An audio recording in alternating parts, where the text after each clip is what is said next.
1898 সালে 12 এবং 13ই নভেম্বর দুটো খুব বড় কাজ হলো। কি দুটো বড় কাজ হলো? 12ই নভেম্বর বেলুড় মঠের ওই জমি প্রথম পুজো হলো, যেখানে মঠ হবে, সে পুজো করেছিলেন স্বয়ং শ্রী শ্রীমা ঠাকুরের ছবিকে।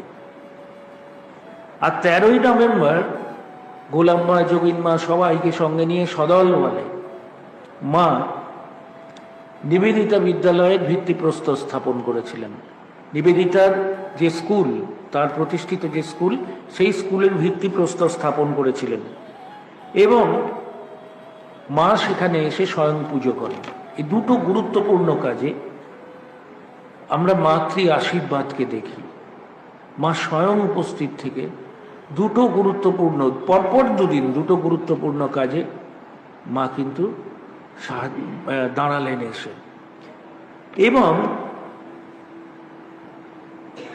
সেখানে সবাই উপস্থিত ছিলেন। নিবেদিতার বিদ্যালয় যখন তৈরি হচ্ছে সবাই উৎসাহ দিচ্ছে। স্বামী ব্রহ্মানন্দ ছিলেন, স্বামী শারদানন্দ ছিলেন, সবাই উপস্থিত ছিলেন, গোলাপমা, যোগিনমা মুক্ত। সেদিন বাগবাজারে একটা অন্য রকমের পরিবেশ। 13ই নভেম্বর ভিত্তিপ্রস্তর স্থাপন হওয়ার পরে 14ই নভেম্বর ওই স্কুল শুরু হয়ে যায়। দেরি করেননি।